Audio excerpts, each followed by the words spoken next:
ആദ്യമേ ഞാനൊരു നന്ദി പറഞ്ഞോട്ടെ. ഞാനൊരു 33 വർഷം വിദേശത്തായിരുന്ന ആളാണ്. നാട്ടിൽ വന്നപ്പോൾ ഇന്ന് ഏത് സർക്കാർ ഓഫീസിൽ കയറി ചെന്നാലും അവൻ എൻ്റെ യജമാനനല്ല എന്നൊരു ബോധ്യത്തോടെ എനിക്ക് കയറി ചെല്ലാൻ പറ്റുന്നുണ്ട്. അതിനാദ്യമേ നന്ദി പറയട്ടെ. രണ്ടാമത് എനിക്കൊരു വലിയ കൺഫ്യൂഷനുള്ളത്, ഞാനും താങ്കളുമൊക്കെ ഏകദേശം ഒരേ പ്രായക്കാരാണ്. നമ്മളൊക്കെ വളർന്നു വന്ന കാലത്ത് നവോത്ഥാനത്തെ പറ്റിയൊക്കെ വലിയ പ്രതീക്ഷയോടുകൂടി ഈ ലോകം നമ്മളോടൊപ്പം മാറും, നമ്മുടെ നാടും മാറുമെന്ന് പ്രതീക്ഷിച്ചിരുന്ന ഒരാളാണ്. ഇന്ന് കാണുമ്പോൾ മതത്തെ പറ്റിയും രാഷ്ട്രീയത്തെ പറ്റിയൊക്കെ നമ്മുടെ വളർച്ച ഏതാണ്ട് പിറകോട്ട് പോയി എന്ന് തോന്നുന്നു. അതിനൊരു മാറ്റമുണ്ടാകുകയില്ലേ? ഒരു സ്കാൻഡിനേവിയൻ രാജ്യമൊക്കെ നമ്മൾ അസൂയയോടെ നോക്കിക്കാണുകയാണ് ഡെമോക്രസി എങ്ങനെ വർക്ക് ചെയ്യുന്നത്. ഇനി നമുക്കൊരു പ്രതീക്ഷയില്ലേ? എന്താ നമുക്കിനി ചെയ്യാൻ പറ്റുന്നത്? ഞാൻ ഈ 62-ാമത്തെ വയസ്സിൽ ഇനി എനിക്ക് എന്തെങ്കിലും ചെയ്യാനുണ്ടോ എന്ന് എനിക്കറിയില്ല. എന്നെ ഒത്തിരി കൺഫ്യൂസ് ചെയ്യുന്നൊരു വിഷയമാണ്. ഇപ്പോൾ ഞാൻ ഇവിടുന്ന് എണ്ണീറ്റ് പോകാൻ പറ്റുമെന്ന് തോന്നുന്നില്ല.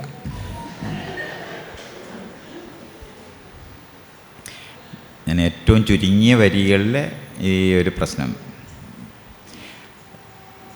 രണ്ടാം ലോകമഹായുദ്ധത്തിനോടൊപ്പമാണ് എല്ലാ സ്വാതന്ത്ര്യ സമരങ്ങളും ലോകത്തുണ്ടായത്. എന്ന് പറഞ്ഞാൽ വലിയ കോളനി വൽക്കരിച്ചിരുന്ന രാജ്യങ്ങൾ തകർന്നു പോയത് അപ്പോഴാണ്. ഫ്രഞ്ചുകാർ, സ്പാനിഷുകാർ, ബ്രിട്ടീഷുകാർ എല്ലാം അവരുടെ ബലം മറ്റുള്ള രാജ്യങ്ങളുടെ മുകളിലുള്ള പിടി പോയ കാലത്തായിരുന്നു. അപ്പോഴാണ് സ്വാതന്ത്ര്യ സമരം, അതിന് ഏറ്റവും വലുത് ഇന്ത്യൻ സ്വാതന്ത്ര്യ സമരം തന്നെയായിരുന്നു. അത് വിജയിക്കുന്നത് 42-ലെ യുദ്ധം അവസാനിച്ചതിന് ശേഷം ഒരു 5 വർഷത്തിനകത്ത് അത് സംഭവിക്കുന്നത് അതുകൊണ്ടാണ്. നമ്മുടെ സമരം കൊണ്ട് മാത്രമല്ല, ബ്രിട്ടീഷുകാർക്ക് നമ്മളെ ഹോൾഡ് ചെയ്യാനുള്ള കഴിവ് അവർക്ക് നഷ്ടപ്പെടുകയും കൂടെ ചെയ്യുന്നുണ്ട്.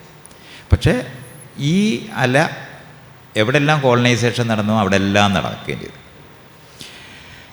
അപ്പോൾ യുദ്ധം അനുഭവിച്ച്, 2 ലോകമഹായുദ്ധം അനുഭവിച്ച് കഴിഞ്ഞ കാലത്തുമാണ്. ആ സമയത്താണ് നമ്മൾ ഒന്നിച്ച് ആദ്യം ലീഗ് ഓഫ് നേഷൻ ഉണ്ടാക്കി, അത് നിന്നില്ല. അത് കഴിഞ്ഞപ്പോഴാണ് യുണൈറ്റഡ് നേഷൻസ് എന്ന് പറയുന്ന സ്ഥാപനം ഉണ്ടാക്കി സമാധാനമുള്ള ഒരു ലോകം ഉണ്ടാക്കിയെടുക്കാൻ കഴിയും എന്ന് എല്ലാവരും വിചാരിക്കുന്ന ഒരു ലോകം ഉണ്ടായി. ഇന്ത്യയുടെ നേതൃത്വത്തിൽ ചേരിചേരാ പ്രസ്ഥാനമുണ്ടായി. അപ്പോൾ 2 ചേരിയാകാതെ നോക്കുക എന്ന് പറയുന്നതിനകത്തേക്ക് ബാർഗെയിൻ ചെയ്യാൻ പറ്റുന്ന കാര്യങ്ങൾ, ഇങ്ങനെ മുഴുവൻ സ്ഥലങ്ങളിനകത്തും ഒരു ശുഭാപ്തി വിശ്വാസത്തോടെ മനുഷ്യർ ഒന്നിച്ച് ചേർന്ന് പ്രവർത്തിക്കാൻ പോകുന്ന ഒരു ലോകം. മാത്രമല്ല, കോളനൈസേഷൻ കൊണ്ട് ലോകത്തെല്ലാ ജനതയും പരസ്പരം തിരിച്ചറിയുന്ന ലോകവും സംഭവിച്ചു. സകല സ്ഥലത്തും പോയി ആളുകൾ 100 കണക്കിന് വർഷം ജീവിച്ച് പരസ്പരം അറിയുന്നവരായി മാറുകയും ചെയ്തു. ഒപ്പമാണ് ശാസ്ത്രീയമായ അറിവ് ലോകവ്യാപകമായി എത്തിച്ചേരുകയും ചെയ്തു. അതുവരെ ദൈവം, ഞങ്ങളുടെ ദൈവം, നമ്മുടെ ദൈവം ഉണ്ടാക്കിയ ലോകങ്ങളായിരുന്നു ഉണ്ടായിരുന്നത്. അതിൽ നിന്ന് ഭിന്നമായി മനുഷ്യരെല്ലാവരും ഒരു എന്താ പറയുക, ജീവിവർഗമാണ് എന്ന് തിരിച്ചറിവ് ഒക്കെ കൂടെ എല്ലാം കൂടെ ഒന്നിച്ചാണ് സംഭവിച്ചത്. ഇങ്ങനെ ഉണ്ടായി സമാധാനത്തിൻ്റേതായ സങ്കല്പങ്ങളുള്ള ഒരു കാലത്തായിരുന്നു നമ്മളുണ്ടായിരുന്നത്. പക്ഷേ ഇപ്പം ഇന്ത്യക്കാർ വെറുതെ നമ്മൾ നോക്കിയാൽ മതി, ഇന്ത്യക്ക് സ്വാതന്ത്ര്യം കിട്ടുമ്പം 500 ചില്ലുവാനും നാട്ടുരാജ്യങ്ങൾ ഇവിടെ ഉണ്ടായിരുന്നു എന്നുള്ള കാര്യം മറന്നു പോരുത്. അല്ല, ബ്രിട്ടീഷുകാർ മുഴുവനോട് ഇന്ത്യ ഭരിച്ചിരുന്നു എന്ന് വിചാരിക്കുന്നത്, അങ്ങനെ ഭരിച്ചിട്ടൊന്നുമില്ല. അവരാകപ്പെടെ 3 സ്ഥലമാണ് പ്രധാനമായി ഭരിച്ചത്. അതൊന്ന് മദ്രാസ് റീജൻസി എന്ന് തന്നെ പറയും, പിന്നെ കൽക്കട്ട, മഹാരാഷ്ട്ര. ഈ 3 ഇൻഡസ്ട്രിയലൈസ്ഡ് ഏരിയ അതാണ്. ആ 3 സ്ഥലവും അത് അവസാനമാണ് അവർ ഡൽഹിയിലെത്തുന്നത്. അത് നമ്മൾ ആദ്യത്തെ സ്വാതന്ത്ര്യ സമരം അവർ മ്യൂട്ടനി എന്ന് പറയുന്ന, അതിന് ശേഷമാണ് ബ്രിട്ടൻ ഡൽഹിയിലെത്തുന്നത്. അപ്പോഴും ബ്രിട്ടീഷ് ഇന്ത്യ അവരുണ്ടാക്കുന്നു എന്ന് പറയുമ്പോഴും നേരിട്ട് അവർ ഭരിച്ചിരുന്നത് ഈ 3 സ്ഥലങ്ങൾ. ബാക്കി മുഴുവൻ രാജാക്കന്മാർ തന്നെയായിരുന്നു ഭരിച്ചത്. സ്വാതന്ത്ര്യം കിട്ടുന്ന സമയത്ത് ബ്രിട്ടീഷുകാരുടെ ഇന്ത്യൻ പട്ടാളത്തിനെ ഉപയോഗിച്ചാണ് നമ്മളിന്ന് പറയുന്ന ഇന്ത്യ പട്ടയിലുണ്ടാക്കിയത്. നല്ല ബലപ്രയോഗം നടത്തിയിട്ടാണ് ഇന്ത്യ ഉണ്ടാക്കിയതെന്നറിയാം. ഇങ്ങനെ ഉണ്ടാക്കിയിരുന്ന ഒരു സമരത്തിനകത്തൊക്കെ നമ്മൾ പെടുമ്പോൾ തന്നെ വ്യത്യാസം അറിയണം. കേരളം 1956 ഉണ്ടാകുന്നതെന്നറിയാം. അപ്പോൾ ആ സമയത്ത് തിരുവിതാംകൂറും മലബാർ ബ്രിട്ടീഷുകാരാണ് ഭരിച്ചിരുന്നത്. കൊച്ചിയും ഇതും കൂടെ തിരുക്കൊച്ചി എന്നായിരുന്നു അറിയപ്പെടുന്നത്. ഇവിടുത്തെ സമരങ്ങൾ മുഴുവനും രാജാവിനെതിരായിട്ടാണ്. പുന്നപ്ര വയലാർ സമരം സഹിതം നോക്കിയാൽ മതി. അതേസമയത്ത് വള്ളത്തോൾ എഴുതുന്നത് എങ്ങനെയാണ്? ഭാരതാംബെ എന്ന് പറഞ്ഞിട്ടൊക്കെയാണ്. ഗാന്ധിയാണ് അദ്ദേഹത്തിൻ്റെ ഗുരു. പക്ഷേ തെക്കൻ കേരളത്തിലോട്ട് എത്തിക്കഴിഞ്ഞാൽ നാരായണ ഗുരുവാണ് ആൾ. ഇതൊക്കെയാണ് നമ്മൾ അതിനകത്ത് മനസ്സിലാക്കുന്നത്. കേരളം തന്നെ ഉണ്ടായിട്ടില്ല. 2-3 രാജ്യമാണ്. ഇങ്ങനെ നിന്നിരുന്ന പൊതുശത്രുവായിട്ട് എല്ലാ രാജാക്കന്മാരും അനുഭവിച്ചിരുന്നു. അവരുടെ രാജാവിൻ്റെ പ്രജകളായിരുന്ന ആൾക്കാർക്കും ഒക്കെ ബ്രിട്ടീഷ് വിരോധം പൊതുവായി ഉണ്ടായിരുന്നത് കൊണ്ട് ബ്രിട്ടീഷ് വിരുദ്ധ സമരത്തിലാണ് ഇന്ത്യ സ്വാതന്ത്ര്യം കിട്ടിയെന്ന് നമ്മൾ വിചാരിക്കുമ്പോൾ ഇത് അങ്ങനെ അല്ലാത്ത ഒത്തിരി സ്ഥലങ്ങളുണ്ട്. ഇപ്പോൾ ടിപ്പു സുൽത്താനോട് മലയാളികളുടെ മട്ടെന്താണ്? ശത്രുവായിട്ടാണ്. പഴശ്ശി രാജാവ് നമ്മുടെ വലിയ ആളാണെന്നാണ്, ബ്രിട്ടീഷുകാരുടെ കൂടെ നിൽക്കുന്ന ആളാണ്. ഇതൊക്കെ നമ്മൾ കാണണം. പക്ഷേ ഈ പ്രാദേശികമായിട്ടുള്ള ആളുകളായിരുന്നു ഇതല്ല. അല്ലാതെ ഇന്ത്യ ഒരു രാജ്യമായത് ബ്രിട്ടീഷുകാർ ബലപ്രയോഗത്തിലുണ്ടാക്കിയും അതിനുശേഷം ഇന്ത്യക്കാർ ബലപ്രയോഗത്തിലുണ്ടാക്കി. അതിനുശേഷം 1950 ഇന്ത്യ ഉണ്ടാകുന്നത്. ആ ഉണ്ടായിരുന്ന ബ്രിട്ടീഷ് വിരോധത്തിനകത്താണ് നമ്മൾ യോജിച്ചത്. ആ യോജിച്ച് നിന്നിരുന്ന നമ്മൾ ഒരു വള്ളത്തേൽ കപ്പൽ ഛേദം കഴിഞ്ഞ് എല്ലാവരും കൂടെ കയറി ഇരിക്കുന്നവരെ പിടിച്ച് നമ്മൾ കയറ്റും. ആ കയറ്റി കൊണ്ടുപോകുന്ന വള്ളത്തിലിരിക്കുന്നവർ കുറച്ച് നേരം കഴിഞ്ഞിട്ട് ഇങ്ങനെ സൈഡിൽ, എടാ ഇവനാ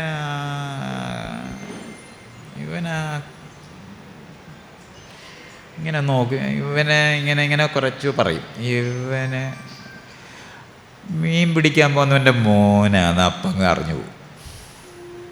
പിന്നെ വള്ളത്തെ കയറിയിരിക്കുന്നവർ ഒരാഴ്ച കഴിഞ്ഞാൽ മതി. വെള്ളപ്പൊക്ക സമയത്ത് നമ്മളെല്ലാവരും ഭയങ്കര പ്രണയമായിരുന്നെന്നൊക്കെ പറഞ്ഞ് ഇവിടെ പറയും. പക്ഷെ അതിനകത്ത് പോയാൽ ഇങ്ങനെ വേലിയൊക്കെ കെട്ടി വരിയൊക്കെ കെട്ടി ആളുകൾ അപ്പുറം ഇരിക്കുന്നതൊക്കെ നിങ്ങൾ പോയി നോക്കിയാൽ കാണാം. അത് ആദ്യത്തെ ആഴ്ച വരെ ഉള്ളു പിടിച്ച് ഈ ഇത്രയും പ്രണയത്തോടെ നമ്മൾ നിൽക്കുകയുള്ളൂ. അത് കഴിഞ്ഞാൽ അത് ഈ വെള്ളപ്പൊക്കം അങ്ങ് പോയി കഴിഞ്ഞാൽ പഴയതുപോലെ പെട്ടെന്നങ്ങ്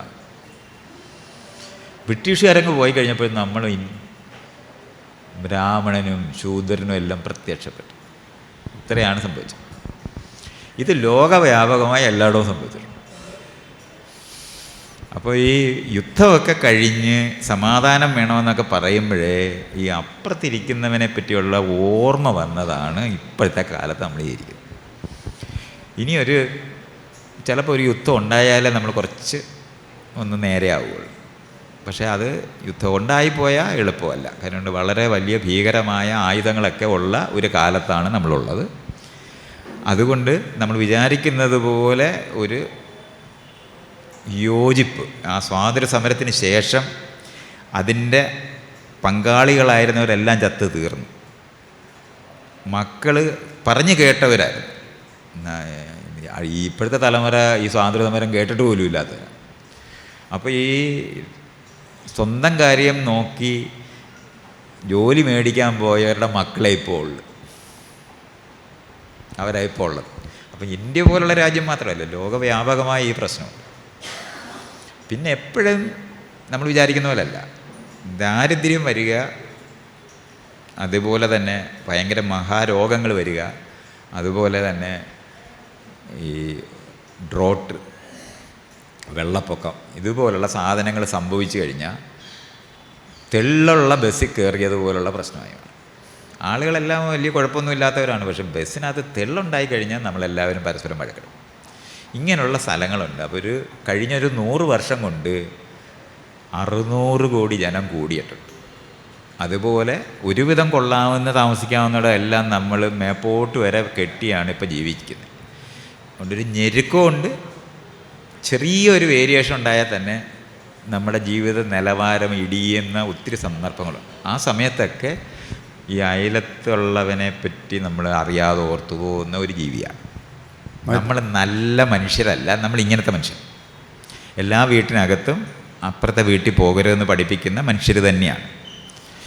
ഈ കാറ് ഓടിക്കുമ്പോൾ ആദ്യം എത്തിച്ചേരണമെന്ന് ആഗ്രഹിക്കുന്നവരാണ് ആ കാറിലിരിക്കുന്നവരായ. പക്ഷേ ലൈറ്റൊക്കെ വെച്ച് ഇടതുവശത്തോട്ട് ഓടിക്കണമെന്നൊക്കെ പറയുമ്പോൾ ക്യൂ ആയിട്ടൊക്കെ പോവുകയൊക്കെ ചെയ്യും. പക്ഷെ അതിനകത്ത് ഇരിക്കുന്നവർ മുഴുവൻ ആ നായിൻ്റെ മക്കളൊക്കെ ഇറങ്ങിയില്ലായിരുന്നെങ്കിൽ ഞാനങ്ങ് വേഗം എത്തിയേനെന്ന് വിചാരിച്ചിരിക്കുന്നവരാണ് നമ്മളെല്ലാവരും. അതുകൊണ്ട് നമ്മൾ അങ്ങനെ നന്നാകത്തില്ല. നാരായണ ഗുരു പാവം അങ്ങനെ വിചാരിച്ചിട്ട് പറഞ്ഞായിരുന്നു, മതം ഏതായാലും വേണ്ടില്ല, മക്കളെ നന്നായാൽ മതി എന്ന് പറഞ്ഞായിരുന്നു.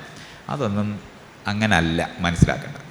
നമ്മൾ പരിമിതികളും വിവേചനങ്ങളും ഒക്കെ ഉള്ളവർ തന്നെയാണ്. പക്ഷേ സൗകര്യങ്ങളൊക്കെ വർദ്ധിച്ച് നമ്മളെല്ലാവരും കൂടെ ഒന്നിച്ച് നിൽക്കുന്നത് നല്ലതാണെന്നൊക്കെ പറഞ്ഞാൽ താരതമ്യേന വഴക്കിടാതിരിക്കും എന്നുള്ള അർത്ഥമേ ഉള്ളൂ. അല്ലാതെ പണ്ട് ആ സ്വാതന്ത്ര്യ സമരത്തിന് ശേഷവും ഈ ആന്തരികമായ നവീകരണം വന്ന് നമ്മളങ്ങും മനുഷ്യന്മാരങ്ങ് ഒരാളുടെ സംഗീതമായി മാറുമെന്ന് യൂറോപ്പിലൊരു മണ്ടനും കൂടെ പറഞ്ഞിട്ടുണ്ട്. അങ്ങനെ പല മണ്ടന്മാർ ഇതുപോലുള്ള പറഞ്ഞ് ഞാനുമൊക്കെ അതുപോലെയൊക്കെ ഇറങ്ങി നടന്ന് അതൊക്കെ സത്യമാണെന്ന് വിചാരിച്ചിട്ടൊക്കെ കാട്ടിലുമൊക്കെ പോയി ഇരുന്നൊക്കെ ജീവിതം പാഴായിപ്പോയിട്ടുണ്ട്. ഇപ്പം എനിക്കറിയാം അങ്ങനെ അല്ല. എന്താണ്ട് ഇപ്പം ഈ ഇരിക്കുന്ന ഇത്ര നന്നാകലൊക്കെയാണ് മാക്സിമം ഉള്ളത്. നമ്മളിങ്ങനെയുള്ളവരാണ്. പക്ഷേ കുറച്ച് കാര്യങ്ങളൊക്കെ നേരെയൊക്കെ ആയാൽ നടക്കും. പക്ഷേ ഇതിന് അപ്പുറത്തോട്ട് ഈ വിഷയം പറയാനായിട്ട് അയാൾ സമ്മതിക്കുന്നില്ല. അത് കാരണം കൊണ്ട് ഞാൻ നിർത്തുക. മാത്രമേ നമുക്ക് ഈ സംഭാഷണം തൽക്കാലം ഇവിടെ അവസാനിക്കാതെ തോന്നുന്നു. അടുത്ത 2 സെക്ഷനുകളുണ്ട്. നന്ദി മൈത്രേ.